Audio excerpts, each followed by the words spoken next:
잠실에 살기는 좋은데 그럼 어디 가지? 그런데 그때 손님이 저한테 압구정 사 압구정. 근데 너무 비쌌을 때라 저걸 어떻게 사 내가. 나보고 큰 평수 아니더라도 한양 쪽은 작은 평수도 있으니 거기를 한번 보라는 거예요. 근데 자꾸 눈이 올라가요. 이렇게 20평대부터 보다가 제가 이걸 23억 5천에 샀거든요. 그래서 16억부터 보다 보니 여기까지 온 거예요. 30평대까지. 30평대 살 때도 이왕 사면 그럼 압구정이 현대를 사야 되는구나. 한양보다는. 이러면서 점점 올라오고 저는 사람들이 저한테 개인적으로 와서 되게 많이 물어보거든요. 무조건 재건축 몬테크할 수 있는데 사라고 하죠. 아직은 그래도 벤츠 한성자동차의 윤미애 이사님하고 이야기 나누고 있는데요. 저희 채널 이제 또 재테크 채널이고 또 이제 부동산 관련된 얘기를 하다 보니까 아무래도 이제 뭐 집 얘기도 좀 해야 될 것 같은데 지금 압구정 현대에 사세요? 네, 맞아요. 네, 거기 어찌 보면 이제 많은 분들이 야 내가 저거 좀 돈 열심히 벌어서 사고 싶다 이런 생각들 많이 하실 텐데 실제 거주하는 건 좀 불편하지 않습니까? 주차장 빼고는 괜찮고요. 네. 장점으로 치면 우선 뭐 전 좀 불교라 그런 기운을 좀 많이 믿는데요. 풍수 지리상으로도 동네가 워낙 좋고요. 조용하고 사람들 친절한 게 우선 너무 좋고 네. 이게 막 뭔가 막 치열한 그런 게 좀 없어요. 그래서 저 입장에선 좀 뭔가 편안한 느낌이 좀 더 있어요. 그리고 뭐 불편함이라고 하면 주차장이 불편한 건 뭐 다 아시는 내용이니까. 거니까. 근데 그것도 또 사라지니 또 다 사라지더라고요. 적당한 때 가면 또 요 자리엔 있고 네. 또 뭐 일렬 주차해 놓으면 또 일찍 나가니까 괜찮고 지금은 요령이 좀 생겨서 네. 지금은 괜찮아요. 주차장 빼고는 비 오는 날 주차장 뭐 들고 나 이것 빼고는 괜찮은 것 같아요. 겨울에 눈 쌓여 있을 때 그건 아저씨들이 다 지어요. 그런 것들은 그러니까 그건 나름 괜찮아요. 거기도 다 이제 뭐 어떤 방법이 사람이 있는 사는 거니까. 데기 때문에 전혀 네. 문제 그럼 없어요. 거기에 이렇게 실거주 하게 되신 뭐 계기가 있는 네네. 건가요? 일부러 거기를 선택하신 건지. 제가 저거를 매수할 당시는 실거주할 생각이 1도 없었죠. 네. 회사가 거기니까 근처에 했었고 여기 이제 부동산 채널이니까 당시에 저는 이제 손님들이 워낙 많이 좋은 분들이 계시잖아요. 저한테 제가 그때 당시 집에 잠실 리센치 살 때였는데 뭐 이사를 가고 하면 사지 말아야 될 불분율이 있대. 엄마들 그런 우리가 흔히 말하는 큰손 아줌마들의 네. 빌라 사지 말고 네. 상가 사지 말고 땅 사지 말라고. 그럼 뭐 사야 되냐? 아파트 사야 된다. 그래서 아파트 사야 된다고 그래서 아파트를 사야 되는데 전 제가 잠실에 살면서 잠실 5단지도 갖고 있을 때라 잠실에 살기는 좋은데 그럼 어디 가지? 그런데 그때 손님이 저한테 압구정 사 압구정. 근데 너무 비쌌을 때라 저걸 어떻게 사 내가. 나보고 큰 평수 아니더라도 한양 쪽은 작은 평수도 있으니 거기를 한번 보라는 거예요. 네. 근데 자꾸 눈이 올라가요. 이렇게 20평대부터 보다가 제가 이걸 23억 5천에 샀거든요. 네. 그래서 16억부터 보다 보니 여기까지 온 거예요. 30평대까지. 30평대 살 때도 이왕 사면 그럼 압구정이 현대를 사야 되는구나. 한양보다는. 네, 이러면서 점점 올라오고 압구정이 그 부동산 하시는 분들한테 그 지분율 표가 있어요. 그걸 이제 친한 지인 대표가 압구정 볼 거면 전 거주 목적이 아니니까 네. 지분율 제일 높은 곳을 사겠다고 그러고 그걸 쫙 봤죠. 그랬더니 제가 사는 동이 30평대에선 지분율이 제일 높더라고. 그래서 거주 목적이 아니라 저 때는 재개발 될 거니까 사자 그러고 그때 전세 끼고 제가 매수를 했죠.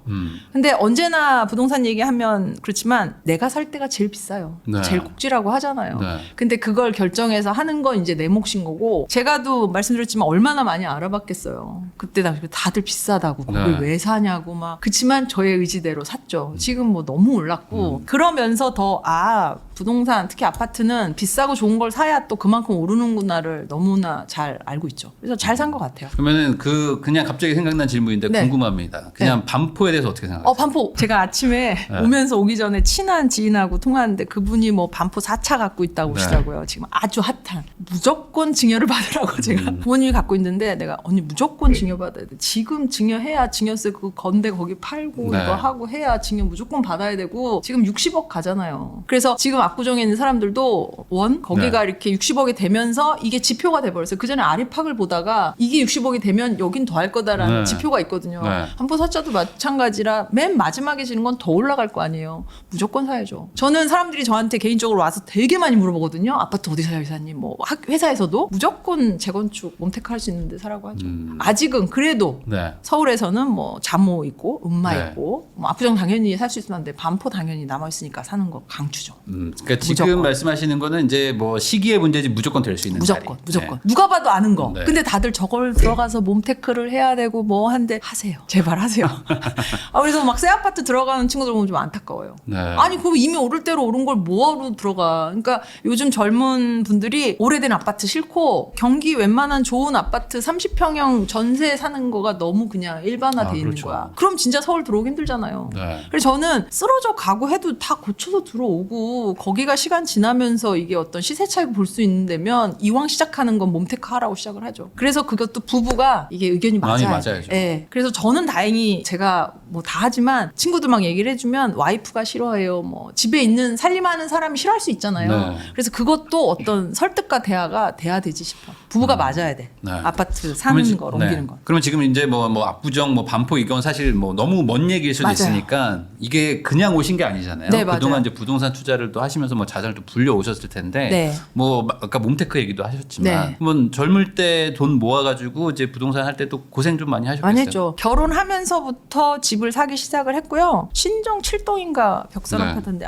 제가 요즘 유튜브에 이 영감에 너무 놀래고 있는데 제가 어디서 이렇게 얘기를 했더니 그 동 아파트를 찾아서 어디냐고 저한테 네. 댓글을 신정 7동인지 6동인지 벽산 아파트를 사기 네. 시작을 했어요. 2억 2,500에 샀고 걔의 반을 대출을 받아서 저의 어쨌든 첫 부동산 시작을 신혼집을 시작으로 지금까지 엄청 사고 팔고 많이 했죠. 신정동에 벽산 아파트 샀고 그 사이에 남양주에 오남리에 프로지오를 분양받아서 사고 팔고 했고 그 사이에 송도에 또 분양권도 사고 팔고 해보고 풍납동에 동아 한가람 아파트 샀다가 또 팔고 잠실 리센츠 전세로 왔다가 살아보고 너무 좋아서 거주용으로 매수를 했고 그 사이에 잠실 살기 너무 좋아서 또 잠실 5단지를 산 거였죠. 네. 그러고 잠실 5단지를 얼마 전에 매각을 했고요. 지금 이제 압구정까지 실거주를 하고 있는 겁니다. 네. 그래서 중간에 아파트로는 주거로는 세금을 너무 많이 냈었을 때라 네. 제가 21년도에 이제 법인을 설립을 하고 가족법인 설립을 하고 홍대에 조그만 건물을 매수를 했죠. 그러면은 전반적으로 다 부동산 위주로 하신 네, 거예요. 맞아요. 근데 이제 사실 뭐 주식을 하시는 분들도 있고 한데 네, 뭐 네. 주식 대비 부동산으로 뭐 하게 된 어떤 이유나 계기가 있을까요? 워낙 말씀드렸지만 어렵게 크니까 그때 네. 어른들 다 비슷하잖아요. 집을 부동산, 하나 집을 좀 있어야 이런 된다. 게 다 이제 그런 어떤 니즈가 당연히 강했고 부동산은 저는 개인적으로 오르나 내리나 그냥 물건이 있어서 좋아요. 오르나 내리나 어쨌든 그리고, 뭐가 저기 눈앞에 있으니까. 물건이 있으니까 그래서 좋아요. 그래서 무형 자산이 아니어서 전 그래서 부동산을 좀 좋아하고 다행히 이제까지 뭐 풍납동 집 빼고는 다 실패 안 하고 다 시세책을 보면서 갈아타기를 했기 때문에 부동산을 좀 좋아하는 것 같아요. 근데 이번에 이제 뭐 잠실 5단지 하면서 세금을 너무 많이 내니까 집은 이제 그만하고 그래서 네. 금융 투자도 공부를 하고 있습니다.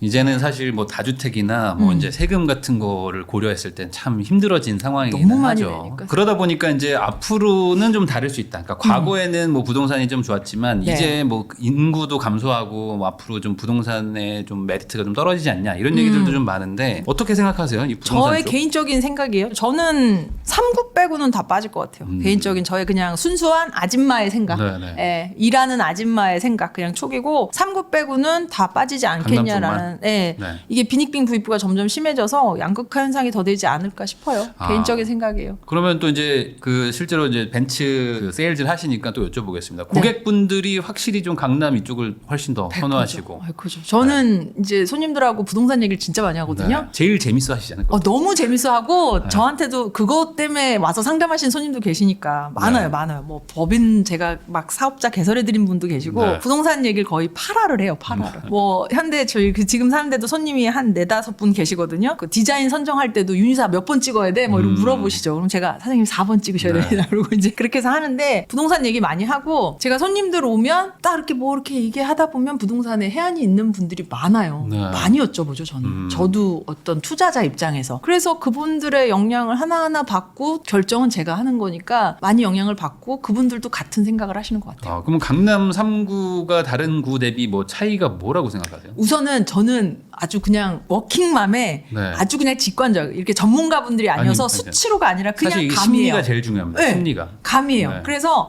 누가 봐도 좋은 데고 누가 봐도 오를 거라고 생각하는 그 심리가 제일 중요하다고 생각하고요. 가만히 있어도 강남 오르겠지. 그런 생각이 시세도 좌우하는 것 같고요. 네. 아시겠지만 지금의 저희가 자동차를 사러 오시는 손님들 중에 제일 싫어하는 손님이 어떤 부류인 줄 아세요? 어떤 부자지간 오는 거 제일 싫어해요. 부자가 같이 오는 거야? 그렇죠. 왜 싫어하세요? 차가 좋아서 보러 오시는 거예요. 계약을 할 수는 없어요. 왜 못할까요? 뭐요? 엄마가 없잖아. 여자가 결정을 한다는 얘기예요. 차 사는 거는 엄마가 결정하는 거예요? 그러니까 모든 집안의 소비의 선택권을 말하는 거예요. 네. 그러면 말씀드렸지만 집도 마찬가지예요. 저 같은 네. 경제 주체인 엄마들이 저 집 괜찮겠네, 사고 싶네 라고 해야 산다는 얘기예요. 남편이 뭐 아무리 해도 아무래도 여자의 입김이 많이 좌우를 한다는 얘기거든요. 근데 그런 엄마들, 사모님들이 강남을 좋아한다고. 반대로 강남이 아닌 동네에 살면은 약간 좀 뭔가 좀 뭐랄까 좀 밀리는 느낌 이런 것들도 있고, 강하게 있는 건가요? 실질적인 어떤 부동산의 시세 차익도 봤을 네. 때 이 차이 갭이 다르잖아요. 네. 송파하고 서초하고 강남하고 또 다르잖아요. 그러다 보니 그런 거의 어떤 과거 지표를 봤을 때도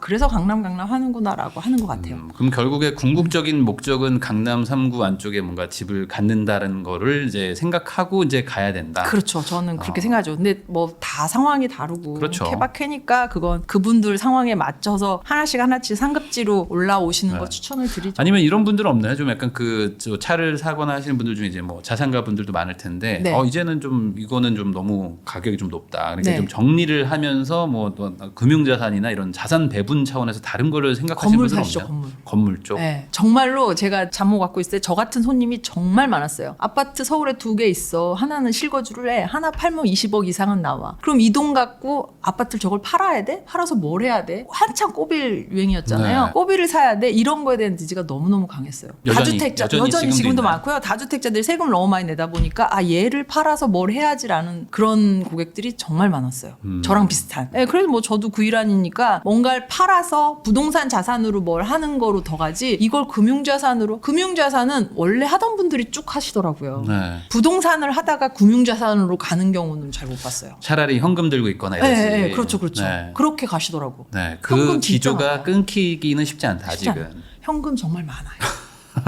현금 그러니까. 들고 차 사러 오시는 손님들 때문에 제가 힘들어 죽겠어요. 순수 현금. 순수 현금 진짜 들고 5만 원짜리, 만 이 원짜리. 봉투가 있어요. 이게 네. 5천짜리, 1억짜리, 네. 뭐 2억짜리 이렇게 봉투가 있으세요. 네. 그럼 그거 들고 오면 진짜 저희 힘듭니다. 그거 어떻게 해야 돼요? 입금 시키는데 힘듭니다. 네. 은행 가서 정말 가서 읍소하고 시킵니다. 그러니까 그런 분들이 사실 돈이 정말 많고 우리나라도 워낙 부자 나라다 보니까 맞아요. 돈 많은 사람들이 정말 많죠. 너무 많아요. 정말 많아요. 네. 그러면 또 이제 이런 얘기 하면은 나는 지금 돈이 없는데 저런 거 언제 가냐 하면서도 약간 좀 상대적 박탈감 느끼실 수도 맞아요. 있지만 저희가 지금 말하는 거는 이제 이런 세계도 있는 있다. 것이고 그럼 반대로 맞아요. 거기까지 가려면 네. 이제 하나하나 또 차근차근 해야 될 텐데 우선은 그런 걸 제일 많이 고민하시잖아요. 저도 항상 듣는 얘기인데 뭐 한 2, 3천만 원 모이면 이거 불리면서 저축하는 게 좋다는 분도 있고 아니다 그냥 우선 한 1억 정도까지는 그냥 생각하지 말고 모아라 뭐 이런 얘기 하시는 분들도 있는데 뭐 소득을 높이는 게 좋은가 아니면은 뭐 투자를 빨리 하는 게 좋은가? 어떻게 생각해요? 저는 물론 다 사람마다 기준이 다른데 저는 뭐 어디에 제 거 목표 보면 3억 모으기 이런 게 있지만 네. 직장 다니는 분들한테 3억 너무 큰 돈이잖아요. 그게 5천이 됐던 1억이 됐던 소득을 높이고 투자하는 걸 추천을 합니다. 아직은 불안정한데 이거 막 해서 혹여나 안 되면 어떡해. 근데 뭐 소자본으로 직장 생활 하시는 분들 뭐 몇백씩 모아갖고 1,000만 원 모으기도 힘든데 그 몇천 내지는 1억을 갖고 뭐 어디 투자를 해서 불리고 안 불려지면 어떡해. 네. 그러니까 적정 금액 우선 본인의 소득부터 올리고 그 금액이 되면 저는 이제 부일남도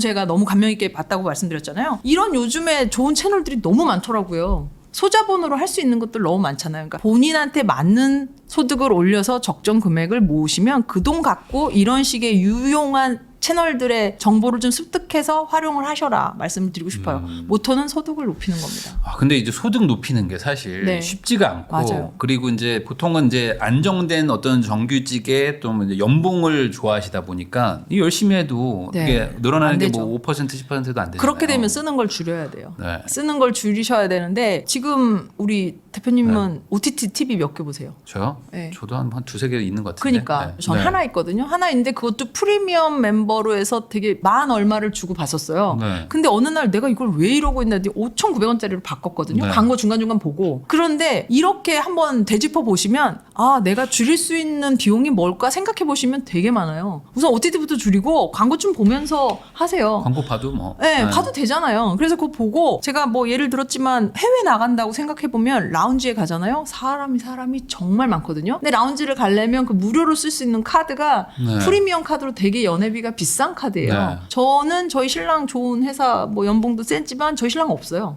저는 있거든요. 근데 그걸 보면서도 야 경기가 어렵다 이거 아니구나. 그런 거 정말 좀 줄이는 걸 찾아보시면 하나도 나올 거고 그 돈이 모아 목돈이 되지 않나 싶고요. 욕 많이 먹겠지만 찾아보시면 정말 줄일 수 있는 것들이 있어요. 우선 고정비 나가는 거 줄이는 방법을 좀 찾아보고 정말로 저희 애처럼 공부를 못한다. 저 학원비도 줄여요. 안 보내요. 얘 뭐 아무리 영어 가르쳐봐서 막 몇십만 원씩 했는데 애가 정말 안 돼. 엄마 우리말도 아닌데 내가 이걸 어떻게 해. 그런 건 과감히 뺍니다 우리는. 예를 들면 야, 우리말 아니니까 학원 보내지. 야, 우리말이면 보내냐? 라고 해야지. 그러네요. 네, 그래서 그런 걸로 좀 줄여보면 월급 받으시는 거 대비 그것도 반대로 얘기하면 또 월급쟁이는 혹여나 저처럼 치열하게 안 해도 월급 나오잖아요. 또 매년 또 인상분도 또 있고 그래서 한참 차가 안 팔릴 때는 야 나도 월급쟁이 하고 싶다 이런 생각 들 때 있거든요. 그냥 가만히 있어도 월급 나오는 거. 영업직 추천하십니까? 저는 100% 추천하죠. 저희는 우리 딸이 희망하는지 안 하는지 모르지만 세일즈 시키고 싶습니다. 이거만큼 정직하게 돈을 한 만큼 버는 이런 일이 없는 것 같아요. 그리고 이제 자수성가 하시는 분들 중에 상당 부분이 이제 세일즈 하시는 분들도 많고. 맞아요. 말이 좋아 세일즈지 요즘 뭐 마케팅이다, 뭐 어드바이스라고 하고 컨설팅이라고도 하고 좋은 영어로 해서 포장을 해놨지만 네. 다 세일즈예요. 다 사람 상대하는 일이고 네. 이 사람들이 어떻게 상대방을 지갑을 열게 해서 뭔가 사업을 이끌어 나가는 거지 다 사람 상대하는 일이거든요. 전 그걸 그냥 세일즈라고 얘기를 하는 거고 그게 맞아서 돈까지 많이 벌게 되면 너무나 바람직한 일 아닌가 싶은 거고 네. 아직도 그런 대기업도 그렇지만 그런 포지션의 직군들은 많이 뽑거든요. 이 친구들이 기피하는 거고 내가 저기 가서 어떻게 영업을 하지? 네. 그런 생각인 건데 그렇게 하고 뭐 세일즈 성과급 형태로 해서 급여 내지는 연봉 협상을 하면 본인이 열심히 할 수밖에 없게 되거든요. 좀 고생하고 뭐 고통스러운 것도 분명히 있겠지만은 확실히 그쪽에서 이제 살아남고 잘하시는 분들은 그런 얘기 하시더라고요. 나는 뭘 해도 다 팔 수 있다. 당연하죠. 네. 네. 작년에 대형 면허 땄거든요. 네. 다들 뭐하러 그거 따냐는데 전 대리운전도 가능하고 버스 운전도 가능해요. 네. 그래서 이런 자신감이 그냥 급여 생활자였으면 못했을 거예요. 그래서 전 지금도 뭘 해서 먹고 살지라는 고민은 정말 안 해요. 전 뭘 해도 먹고 살 수 있거든요. 대리운전이든 택시운전이든 버스운전이든 네.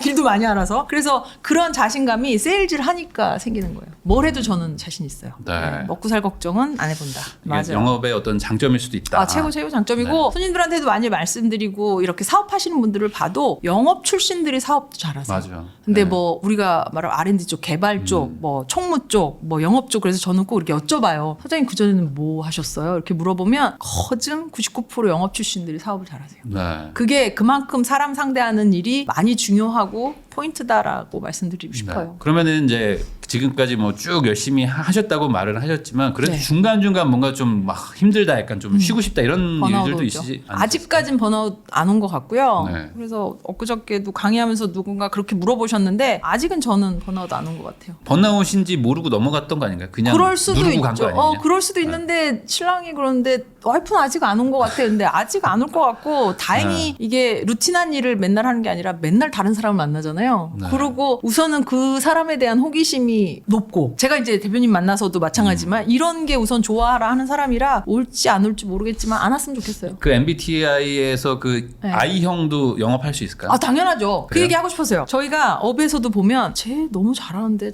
우리가 이제 차가 안 나가 너무 안 네. 나가 그러면 이 친구는 가서 회장님 제가 너무 힘듭니다. 뭐 차 좀 한번 계약 좀 해줘. 이런 컨셉으로 어프로치하는 친구가 있어. 근데 제가 그렇게 해보세요. 어울릴 것 같아요? 좀 어려울 수도 있겠네요. 어렵잖아요. 그래서 저는 그런 친구들은 그들만의 어떤 스타일이 있는 거예요. 그리고 영업 전략이에요. 당연하죠. 그래서 I라고 해서 못하는 게 아니라 그분의 스타일과 자기의 캐릭터를 만들어서 하는 거예요. 저는 되려 이 차가 안 나가. 네. 회장님 이거 저 도와주시면 이번에 1등 할 것 같습니다. 네. 해주시죠. 이러면 해줘. 근데 제가 가서 제가 힘들고 이달에 차가 너무 안 나가서요. 좀 도와주세요. 저는 그 컨셉이 없거든요. 근데 네. 저희가 잘하는 분들이 보면 가서 그렇게 막 힘든데요. 이러면 계약을 해오더라고요. 해줘요. 해요. 그런 캐릭터가 있고 저 같은 네. 캐릭터가 있는 거라 I여도 MBTI I여도 충분히 할 수 있다. 예, 사실 이게 약간 진입장벽이 높다라는 어떤 뭐 그냥 막연한 해보지 않고 그냥 좀 약간 겁난다, 무섭다 이래가지고 아예 도전조차 안 하시는 분들이 사실 태반인 것 같긴 합니다. 태반이죠. 네. 그래서 반대로 얘기하면 진입장벽이 되게 낮아요. 누구나 할 수 있는데 내가 저걸 잘할까? 잘할 수 있을까라는 두려움 때문에 지금 뭐 전국의 청소년이라고 그렇지만 취준생들이 70만이래요. 네. 그런데 중소기업에서는 사람 없다고 난리예요. 대표님들 오면 야 사람 좀 뽑아주라 막 이런 얘기 하시거든요.